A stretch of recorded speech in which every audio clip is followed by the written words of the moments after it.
KKI Amsterdam in Story. Perumpamaan tentang seorang penabur. Lukas 8 ayat 5 sampai dengan 8. Ketika orang banyak berbondong-bondong datang, yaitu orang-orang yang dari kota ke kota menggabungkan diri pada Yesus, berkatalah ia dalam suatu perumpamaan. Adalah seorang penabur keluar untuk menaburkan benihnya. Pada waktu ia menabur, sebagian benih itu jatuh di pinggir jalan, lalu diinjak orang, dan burung-burung di udara memakannya sampai habis. Sebagian jatuh di tanah yang berbatu-batu, dan setelah tumbuh, ia menjadi kering karena tidak mendapat air. Sebagian lagi jatuh di tengah semak duri, dan semak itu tumbuh bersama-sama dan menghimpitnya sampai mati. Dan sebagian jatuh di tanah yang baik, dan setelah tumbuh berbuah 100 kali lipat.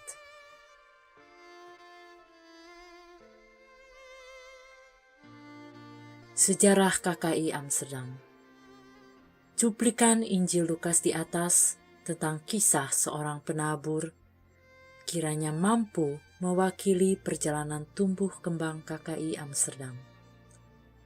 Pada tahun 1981, sejumlah warga Katolik Indonesia yang sering melakukan olahraga bersama di ruangan bawah tempat parkir Gassenhoef Bijlmermeer, Amsterdam Zuidoost, menggagas sebuah ide untuk mengadakan perayaan Ekaristi dalam bahasa Indonesia.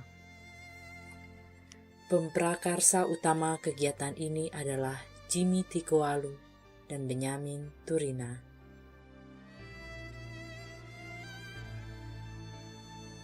Untuk mengawali sebuah karya besar itu tidaklah mudah. Ada sebagian biji jatuh di pinggir jalan. Proses lobbying itu perlu dilakukan. Hal itu dilakukan dengan baik oleh Jimmy Tikoalu. Ia membicarakan gagasan yang ada bersama Pastor Jan Schot, dan beliau menyetujui usulan tersebut sekaligus memberi izin untuk menggunakan ruangan gereja Grand Coro sebagai tempat pelaksanaannya.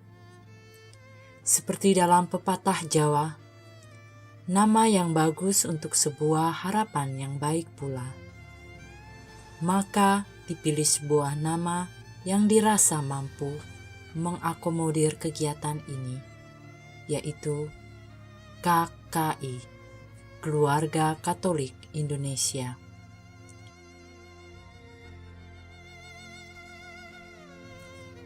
Ada pula biji yang jatuh di tanah berbatu-batu. Kendala demi kendala muncul, namun berkat Allah senantiasa melimpah. Dan itu terbukti ketika para perintis membutuhkan seorang pastor yang mampu berbahasa Indonesia untuk memimpin perayaan Ekaristi. Benyamin Turina dan Jimmy Tikoalu kembali membicarakan hal ini, dan secara kebetulan mereka bertemu dengan Pastor De Blot. Akhirnya, Pastor De Blot lah yang memimpin misa perdana KKI. Sebagian lagi jatuh di semak duri. Meski hanya dihadiri oleh 10 orang, akhirnya perayaan Ekaristi perdana KKI Amsterdam diselenggarakan di gereja Nieuwestad, paroki Gassenhoef, pada hari Minggu di bulan Oktober 1981. Dalam perjalanan waktu, biji itu harus bertumbuh bersama semak duri. Pergantian pengurus, perpindahan umat, ketidakcocokan dalam bekerja sama terjadi pula dalam tubuh KKI.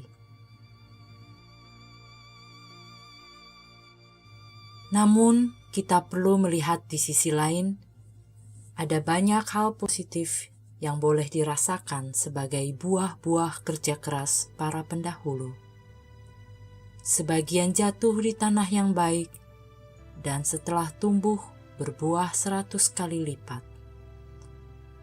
Secara statistik, jumlah anggota KKI Amsterdam semakin berkembang. Yang mulanya hanya 10 orang, kini berkembang menjadi 200 orang. Selain itu, keluarga Katolik Indonesia juga sudah tumbuh dan berkembang di kota-kota lain, seperti Den Haag, Rijswijk, Haarlem, Amersfoort, Utrecht, Tilburg, Rotterdam, dan lain-lain. Lokasi kegiatan ibadah KKI Amsterdam. Salah satu unsur yang sangat penting dan sangat diperlukan untuk dapat melaksanakan perayaan Ekaristi adalah gereja. Berdasarkan pengalaman, sangatlah tidak mudah untuk menemukan dan pindah lokasi gereja yang bisa memenuhi semua harapan dan kebutuhan dari umat. Perayaan Ekaristi KKI Amsterdam bermula di gereja De Nieuwe Stad. Beberapa tahun kemudian, pindah ke gereja Drie Stromen di Rijgerbos, Amsterdam Zuidoost. Setelah berpuluhan tahun, akhirnya pada bulan Oktober 2015, KKI Amsterdam pindah lokasi ke gereja Titus Brandsma Amstelveen hingga saat ini.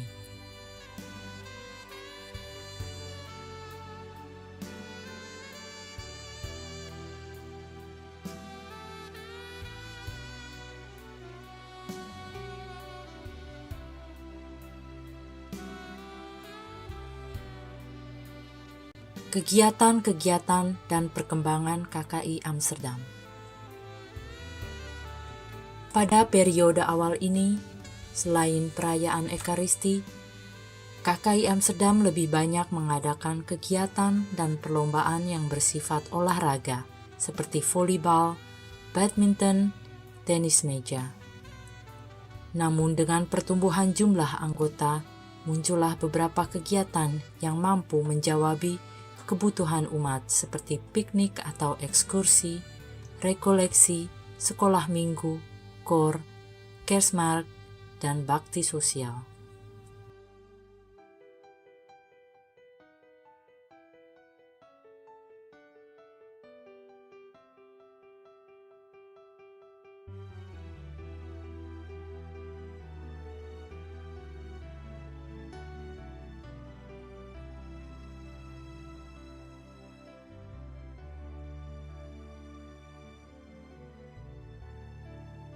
Seperti baru-baru ini, 3 kegiatan besar telah dilaksanakan dalam rangka 35 tahun KKI Amsterdam, di antaranya Katekese untuk anak-anak bekerja sama dengan KISI, sebuah organisasi Katolik bertaraf internasional dengan tugas ekumenis. Siarah Kepaterdamian Sentrum di Leuven, dan bakti sosial untuk tunawisma dan tunakarya. Dan dalam hal ini, KKI bekerja sama dengan para suster dari Kongregasi Moeder Teresa.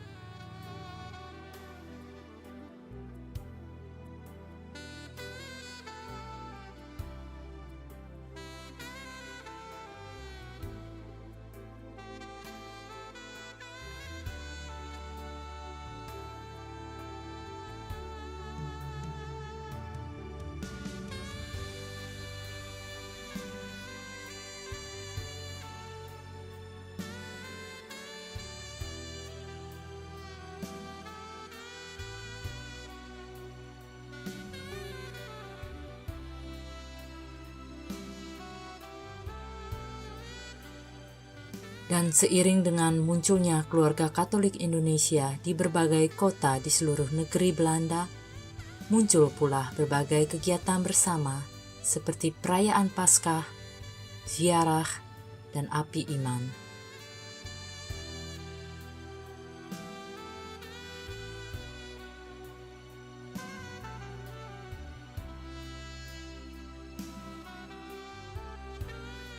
Makan bersama dan ramah tamah menjadi ciri khas dan tradisi dalam KKI guna memupuk silaturahmi di antara anggota. sajian aneka snack atau makanan khas Indonesia juga menjadi warna tersendiri.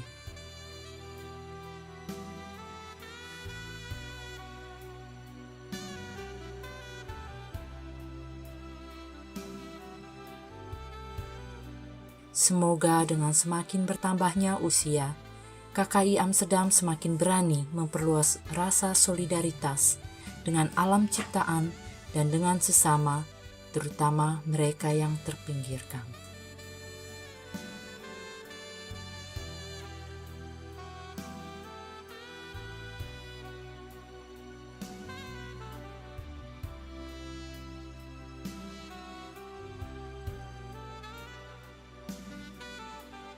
Bersama ini kami mengucapkan selamat jubileum 35 tahun untuk KKI Amsterdam, dan semoga pelayanan kalian bertambah meriah dan bertambah dengan penuh sukacita di dalam Tuhan Yesus untuk sesama kita. Persis di bawah gambarnya Suster Teresa dari Kalkuta. Santa Teresa. Ya, Santa. Thank you. Sukses. Bye. Sukses. Selamat ulang tahun KKI Amsterdam yang ke-35. Kami dari KKI Utrecht mengucapkan selamat berkarya dalam membina umat. Amin. Selamat ulang tahun KKI Amsterdam. Semoga selalu sukses dan selalu diberkati Tuhan semuanya. Terima kasih. Selamat dari KKI Tilbury juga. KKI Resway.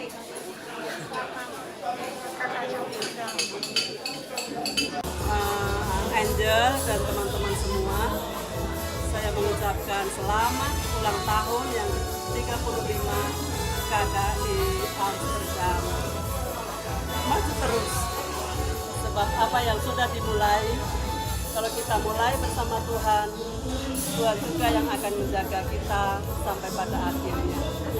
Sekali lagi Novisiat, selamat ulang tahun. Umat KKI Amsterdam yang terkasih, selamat hari Minggu. Dari Nemi Italia, saya mengucapkan selamat merayakan hari ulang tahun KKI Amsterdam yang ke-35.